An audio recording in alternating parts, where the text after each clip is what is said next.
মূল্য। আচ্ছা, এরপরে আমরা যেটা দেখতে চেয়েছি, আমরা কেমন রাষ্ট্র চাই। আমরা ইহজাগতিক, মানবিক, গণতান্ত্রিক ও কল্যাণকর রাষ্ট্র দেখতে চাই। আমরা কেমন সমাজ চাই? আমরা অসাম্প্রদায়িক সমাজ চাই। আমরা যতদূর সম্ভব বৈষম্য, শ্রেণী পার্থক্য, শ্রেণী বৈষম্য এগুলো যতটা সম্ভব দূর করতে চাই। নারী বান্ধব সেবা প্রতিষ্ঠান চাই, সেটা হোক থানা, হোক হাসপাতাল বা হোক আদালত। আমরা দেখতে চাই এগুলো সবই নারী বান্ধব হবে, নারীরা যেন নির্ভয়ে এসব প্রতিষ্ঠানের কাছে সেবা চাইতে পারে।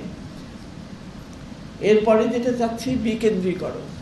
বিকেন্দ্রীকরণ কেন? আমরা মনে করি একমাত্র বিকেন্দ্রীকরণের মধ্য দিয়েই সেই তৃণমূলের নারীর কণ্ঠ, নারীর স্বর জাতীয় পর্যায় পর্যন্ত আসতে পারবে। এবং যারা কেন্দ্রে বসবাস করছেন, নীতি নির্ধারক হোক, রাজনীতিবিদ হোক, যেই হোক, তাদের কান পর্যন্ত সেই তৃণমূলের নারীর আকুতি, তার দাবি, সেগুলো শোনা যাবে।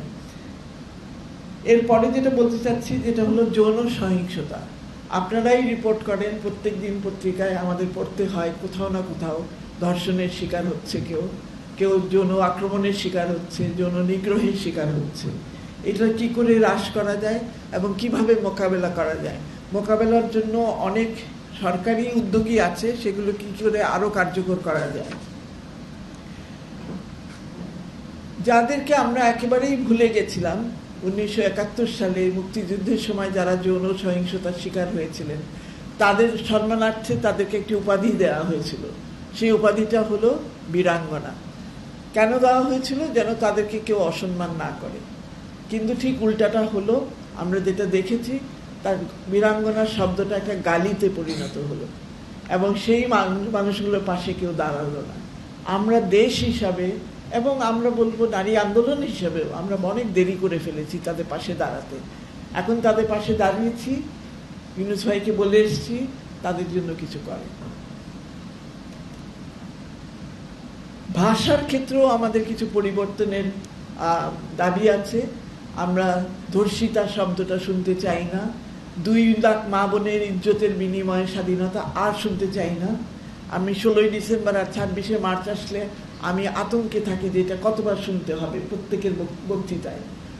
কারণ এনারা কোনো অপরাধ করে নাই, এনাদের উপর অপরাধ করা হয়েছে। সুতরাং এনাদের ইজ্জত যায় নাই এবং ইজ্জত নারীর জনিতে থাকে না। সুতরাং সম্ভ্রম, ইজ্জত, এইসব কথা আমরা চাই বর্জন করবেন। আজকে একটা সুযোগ, আজকে আপনারা প্রেসের অনেকে আছেন, আপনারা নিশ্চিত করবেন যে আপনাদের পত্রিকায় বা আপনাদের চ্যানেলে এই শব্দগুলো যেন আর কখনো ব্যবহার না হয়। আমরা যেন সম্মান করতে শিখি আমাদের বীরাঙ্গনাদের, তেমনি আজকে যে ধর্ষণের শিকার হচ্ছে যে এই নারীটি, তাকেও যেন সম্মান করতে শিখি। আমরা মৃত্যুদণ্ডের বিলুপ্ত চাই। আমরা জীবনের অধিকারকে সর্বাঙ্গে, মানে জীবনের অধিকারটাকে সবচেয়ে বেশি দিতে চাই, প্রাধান্য দিতে চাই। সেজন্য আমরা মৃত্যুদণ্ডের বিলুপ্তি চাই।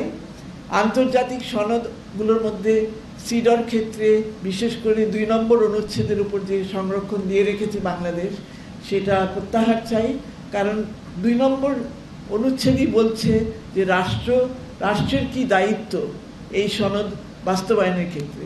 তো আমি সই করলাম সনদ, তারপরে আবার সংরক্ষণ করে বলে দিলাম আমি কিছু করব না, এইটা হবে না। সুতরাং এটা আমরা মনে করি এই সরকারের সময় একটা সুযোগ এটা প্রত্যাহার করার, এবং সেই সাথে আরো 2টো আন্তর্জাতিক সনদ, বিশেষ করে আন্তর্জাতিক শ্রম সংস্থার যে সনদ 190 এবং 189, এই 2টার আমরা রাটিফিকেশন দেখতে চাই। আমরা কমিশন থেকেও এখানে মনে করেছি এটা খুব গুরুত্বপূর্ণ একটা জায়গা নারীর অংশগ্রহণ নিশ্চিত করতে। তো সংসদে আমাদের একটা প্রস্তাব যে এখানে যত সংখ্যক সাধারণ আসন হবে তত সংখ্যক নারীদের জন্য আলাদা আসন হওয়া উচিত। তো যেমন 300টা আসন হলে সাধারণ আসন, 300টা হওয়া উচিত সরাসরি নির্বাচনের মাধ্যমে নারীদের জন্য আসন। কথা হয়েছে যে একটা উচ্চ কক্ষ হবে। তো এই উচ্চ কক্ষে 50% সিট দলীয় ভাবে আসবে। এই 50 ভাগে আমাদের প্রস্তাব যে প্রত্যেক দল এখানে একজন নারী একজন পুরুষ করে জিপার পদ্ধতিতে মনোনয়ন দেবেন, যাতে করে আর্থিক নারী হন, এবং বাকি যে 50% হবে বিভিন্ন গোষ্ঠীর প্রতিনিধি, এখানে নারী সমাজেরও প্রতিনিধিত্ব হবে অন্তত পক্ষে 5টা আসনে। রাজনীতিতে অংশগ্রহণের বিভিন্ন বাধা আছে, যেখানে দুর্নীতি, সহিংসতা, টাকা পয়সা, অনেক গণতন্ত্রের অভাব। তো এইখানে আমাদের মনে হয়েছে যে বিভিন্ন দলের যে ভূমিকা আছে, সেখানে নির্বাচন কমিশনের একটা বিশাল ভূমিকা আছে এই বাধাগুলি অতিক্রম করার জন্য, এবং আরপিওর বিধানগুলি না মানলে এটাকে শাস্তিমূলক করা। এবং স্থানীয় সরকারেও আমরা মনে করি এখানেও সিট বাড়ানো দরকার, যাতে করে সমান সংখ্যক নারী এবং সাধারণ আসন থাকে ওইখানে স্থানীয় সরকার পর্যায়ে, এবং স্থানীয় আইনগুলিকে সংস্কার করে যাতে নারীর অংশগ্রহণের যে বিধানগুলি আছে সেগুলি সবখানে একইভাবে নিয়ে আসার জন্য আমরা চেষ্টা করছি আমাদের সুপারিশের মধ্যে পরিষ্কার করে বলতে, যাতে উত্তরাধিকার আইনটাকে আবার রিভিউ করা হয়, এবং এই আইনে যাতে নারী পুরুষের অধিকার সমান করা হয়। একইভাবে নারীরা যেখানে কাজ করছেন সেখানে মাতৃত্ব কল্যাণ ছুটি, যেখানে সরকারি অফিসগুলোতে 6 মাস, বেসরকারি অফিসগুলোতে 4 মাস থাকলে মানা হচ্ছে না বা কোথাও কোথাও দিচ্ছে না, সেখানে সব ক্ষেত্রে 6 মাস করা, এবং পিতৃত্বকালীন ছুটি ইন্ট্রোডিউস করা, যেটা 2 সপ্তাহ কমে যাতে না হয়। একইভাবে গৃহকর্মী যারা আছে তাদেরকে যাতে শ্রমিক হিসেবে স্বীকৃতি দেয়, এবং যৌনজীবী যারা আছে যৌনকর্মী তাদেরকে যাতে শ্রমিক হিসেবে স্বীকৃতি দেয়। সকল গণমাধ্যম কর্মীদের জন্য মজুরি বোর্ড গঠন এবং বর্তমান অর্থনৈতিক জীবনযাপনের ব্যয় সাথে সামঞ্জস্য রেখে বেতন কাঠামো নির্ধারণ এবং নারী পুরুষের সমকাজে সমমর্যাদা নিশ্চিত করা। গণমাধ্যম কর্মী আইন 2022-এর খসড়া সংস্কার করে আইন প্রণয়ন ও বাস্তবায়ন করা, যা সরকারি ও বেসরকারি উভয় ক্ষেত্রে প্রযোজ্য হবে। এরপরে জাতীয় সম্প্রচার নীতিমালা 2014 অনুসরণ করে সকল ধরনের গণমাধ্যমে নারীর নেতিবাচক উপস্থাপন বন্ধ করা। আমরা পরবর্তী নির্বাচিত সরকারের জন্য করণীয় হিসেবে যেটা রেখেছি, এখানে বৈষম্যমূলক আচরণ, নারীর নেতিবাচক উপস্থাপন ইত্যাদি বিষয়ের জন্য একটি অভিযোগ ও নিষ্পত্তি প্রক্রিয়া চালু করা, আর গণমাধ্যমে প্রত্যেক শাখায় ও স্তরে 50% নারী অংশগ্রহণ নিশ্চিত করা। যখন শুনেছে আমরা 600 আসনের প্রস্তাব করেছি, অনেকেই বলেছে ওই এখন যে বর্তমান সংসদ ভবন যে মূল কক্ষ, সেখানে নাকি 600টা চেয়ার বসানো যাবে না। তো সেটা আমরা মনে করি সেটা কোনো কারণ না। জনসংখ্যার কথা যদি আমরা ভাবি, এই জনসংখ্যার জন্য এখন আর 300 আসন ওটাও